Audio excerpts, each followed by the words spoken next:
আসসালামু আলাইকুম। আশা করি সবাই ভালো আছেন। এই মুহূর্তে আমি আছি বাফালো নিউ ইয়র্কে এবং আমার সাথে আছেন। ফরিদউদ্দিন বাপ্পি। সো আমরা আসলে এই জায়গায় বর্তমানে একটা পার্কে বসে আছি এবং এই পার্কে বসে দুইজন ডিসকাশন করতেছিলাম, আলোচনা করছিলাম এটা যে আমেরিকার স্টুডেন্ট ভিসার ব্যাপারে। সো আমেরিকাতে স্টুডেন্ট ভিসা কিভাবে প্রসেস করা হয়ে থাকে এই যাবতীয় বিষয় নিয়ে আমি অনেক আলোচনা করেছি আমার চ্যানেলে। সো আজকে আমি বাপ্পি ভাইয়ের কাছ থেকে জেনে নিব যে আসলে আমেরিকার স্টুডেন্ট ভিসার ব্যাপারে তার যেই ইনফরমেশন সে জানেন সেই বিষয়টা নিয়ে আপনাদের সাথে শেয়ার করবেন। সো বাপ্পি ভাই, আপনি এই আমেরিকার স্টুডেন্ট ভিসার যেই প্রসেসটা রয়েছে, যে একজন বাংলাদেশি স্টুডেন্ট সে কিভাবে চাইলে আমেরিকাতে লেখাপড়া করার জন্য, উন্নত পড়াশোনা করার জন্য আমেরিকাতে আসতে পারেন। বর্তমানে শিক্ষার্থীরা উন্নত বিশ্বে পড়াশোনা করতে চাইলে সেটা খুবই সহজ, কারণ প্রতি বছরই অনেক হাজার হাজার স্টুডেন্ট আমেরিকা, কানাডা এবং ইউরোপ কান্ট্রির বিভিন্ন উন্নত কান্ট্রিতে পড়তে আসে। আর এটার টোটাল প্রসেসিংটা হচ্ছে, অ্যাকচুয়ালি এটা ভিসা ক্যাটাগরিকে বলা হয় F1 ভিসা।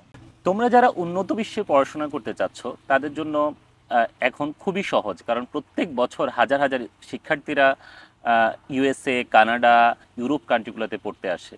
এবং সবচেয়ে মজার বিষয় হচ্ছে কি, জিনিসটা অনেকে না জানার কারণেই জিনিসটাকে খুব জটিল প্রক্রিয়ায় অনেক হেনস্থ হতে হয়। বিভিন্ন কনসালটেন্সি সেন্টারে যাচ্ছে, তারা বিভিন্ন ভোগান্তির শিকার হচ্ছে।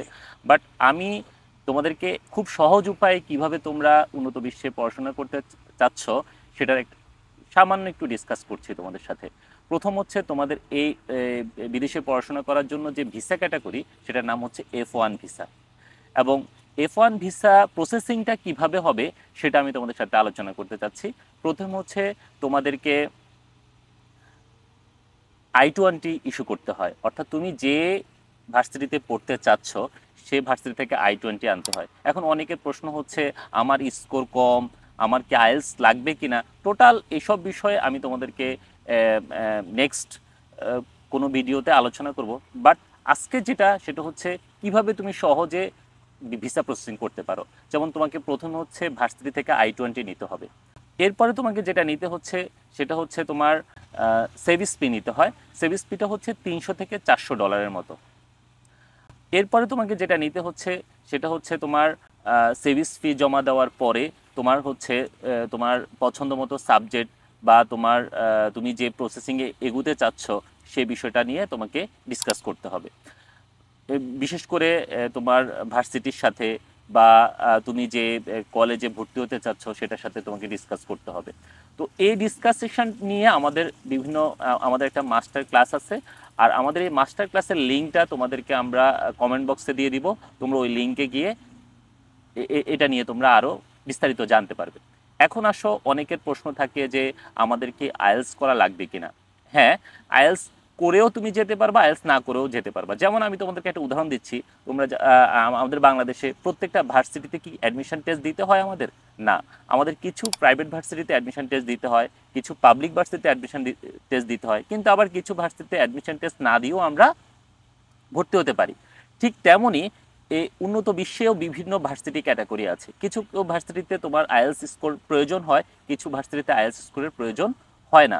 আবার কিছু ভার্সিটিতে দেখা যাচ্ছে তুমি সামান্য পরিমাণ আইএলস স্কোর নিয়েও তুমি ভর্তি হতে পারো, যেমন 6 পয়েন্ট নিয়েও তুমি ভর্তি হতে পারো। তো এইসব বিষয়ে তুমি কি তোমার তোমার স্টুডেন্টের ক্যাটাগরি কেমন, তোমার রেজাল্ট কেমন, সেটা দেখে আমরা তোমাদেরকে, তুমি যদি পরামর্শ চাও কেমন দরকার, সেটা দেখে আমরা তোমাদেরকে একটা ভালো পরামর্শ দিতে পারবো। প্লাস এখন অনেকের প্রশ্ন হচ্ছে, আমি তো বিয়ে করে ফেলেছি, আমি একা পড়তে আসতে পারবো কিনা। এখন তুমি বিয়ে করে ফেলেছো, যদি তুমি বিয়ে করো, তোমার সন্তান থাকে, তাদের জন্য সুযোগ আছে। তুমি F1 এবং F2 ভিসা অ্যাপ্লাই করতে পারবা। অর্থাৎ তুমি তোমার পরিবার নিয়েই পড়াশোনা করতে আসতে পারবে। যেমন তুমি তোমার পরিবার নিয়েই পড়াশোনা করতে আসতে পারবে। তোমার স্ত্রী, তোমার সন্তান হচ্ছে F2 ভিসার আন্ডারে আসতে পারবে। যেমন আমি গত বছর কিন্তু আমার পরিবার নিয়েই পড়াশোনা করতে এসেছি। সো তুমিও সেভাবে পড়াশোনা করতে আসতে পারবে। সেকেন্ড, আরও অনেক প্রশ্ন থাকে যে ব্যাংকে কিছু পরিমাণ অর্থ জমা রাখতে হয়। এটা নিয়েও অনেকের প্রশ্ন থাকে যে কত পরিমাণ অর্থ জমা রাখতে হয়। এটা হচ্ছে তোমার দু ধরনের। তুমি কি স্কলারশিপ নিয়ে আসবা নাকি স্কলারশিপ ছাড়া আসবা। যদি স্কলারশিপ নিয়ে আসো, সেই ক্ষেত্রে তোমার ব্যাংকে কোনো অর্থ জমা রাখতে হবে না। আর যদি স্কলারশিপ ছাড়া আসো তাহলে সেই ক্ষেত্রে তোমাকে 20 থেকে 30,000 ডলারের মতো তোমাকে ব্যাংকে অ্যামাউন্ট রাখতে হবে।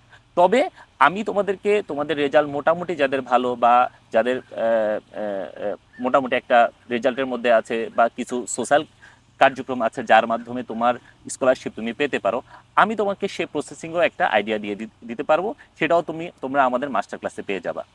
তো আজ এ পর্যন্তই। কারো কোনো প্রশ্ন থাকলে আমাদেরকে কমেন্ট বক্সে জানাবা। আর মাস্টার ক্লাসের টোটাল প্রোগ্রামটা তোমরা যদি ভর্তি হতে পারো তাহলে তোমাদের যে সুবিধাটা হবে, তোমরা নিজেরা নিজেদের ফাইল প্রসেসিং করতে পারবে। আমাদের কারো সহযোগিতা ছাড়াই তোমরা ফাইল প্রসেসিং করতে পারবে।